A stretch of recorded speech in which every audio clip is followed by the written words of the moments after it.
Good morning, everybody. Well, actually, it's just turned afternoon here, but obviously most of America is still asleep, and we didn't hear yesterday what Judge Superwich has decided as far as granting an evidentiary hearing or an in-camera investigation of the computer. So we'll just have to wait and see on that one.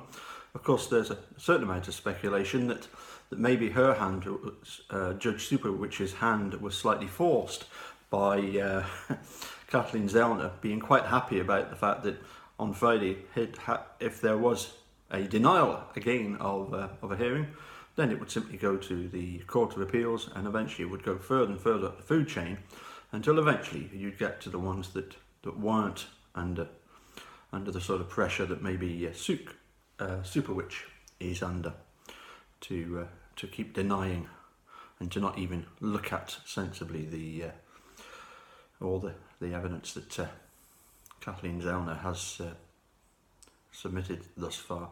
Now, of course, in terms of law enforcement, the untrained Ryan Hillegas famously knew to give a camera to Pam Stern, Pam of God, Pog. He knew how important it was that she should have a camera so that when her and Nicole found the RAV4, with the help of divine intervention, that it would be important that she took photographs of the vehicle. Now, probably my all-time favourite article by John Farrack, who used to obviously write for the Post Crescent, and has now gone off to Juliet, but we don't bear him too much of a grudge, although we do desperately miss you, John. He wrote an article which deals with the lack of photographs at the Avery Salvage Yard of the cremains. Now, interestingly, Scott Fairgrieve in the article says he isn't too critical, that it could have been an oversight. And, I'm not going to say a very rude word, I'm just going to say that is absolute nonsense. But it does remind me of in the staircase, when Henry Lee is asked to read out what he wrote in the book that he gave to Dwayne Deaver. And he asked the question, well, what was I supposed to write? At times, unfortunately, people are far too polite, which I suppose is one of the things that I've said about the defence lawyers. Maybe it was just sheer politeness that they wouldn't haul Peg Lautenschlager onto the stand. That would be a not the done thing. And in this article by John Farrack, and incidentally, isn't it interesting that, why would John Farrack write a misleading article? I certainly don't think he has. I think he's written a very fair article, which might be quite surprising when you consider that he's operating within the centre of Wisconsin, in Manitowoc, and he's actually trying to expose the corruption there. We would perhaps be forgiven if he was the sort of typical, what was his name, Daniel O'Donnell, that ludicrous thing where he did a sort of trying to sort of rebuke the whole making a murder, and came up with a whole load of nonsense. But you can kind of understand that the local people want to defend local people.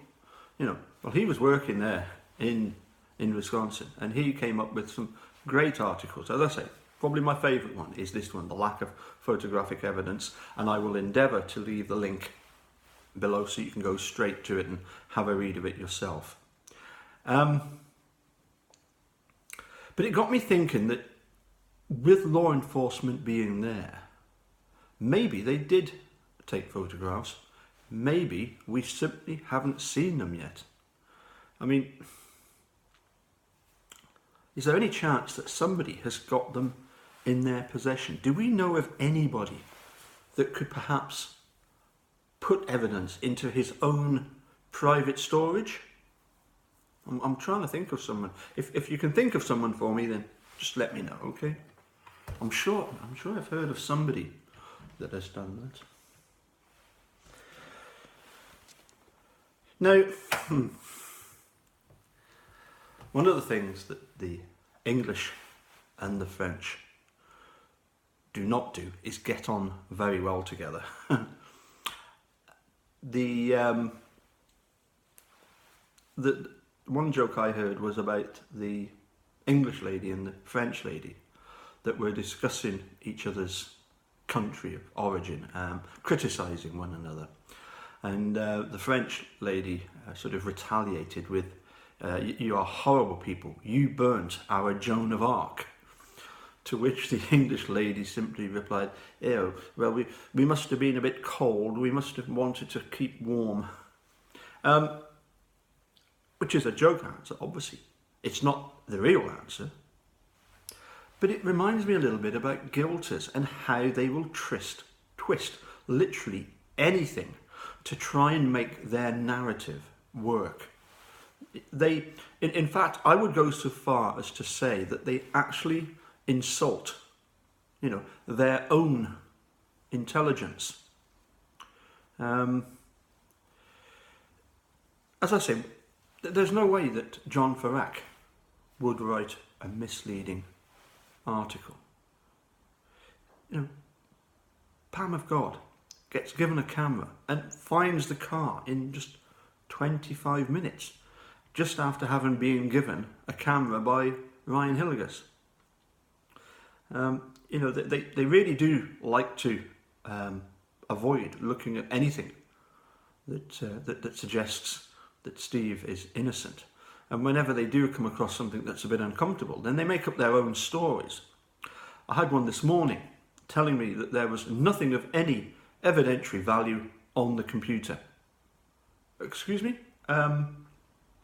Why is Kathleen Zellner wanting an in-camera, in-court investigation of the computer? When it comes to the guilters, I can only come up with the sort of theory and the explanation that, in fact, it's very similar to In the Staircase, when we hear from Candace. She is so hateful of Mike Peterson that she's completely blinded by hatred, in the same way that so many people are completely blinded by hatred of Steve. I mean, finally, getting back to those photos, the one thing that does strike me was the fact that I've had it in writing and verbally from both now Robert Herman and Sheriff Robert Herman and soon to be Sheriff Wiegert, that they stand behind everything done in the case.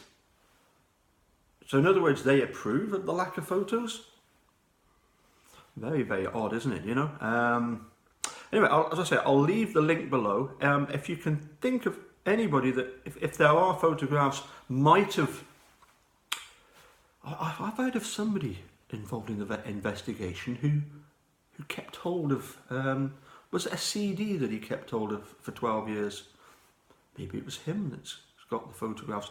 Let me know what you think. Bye for now.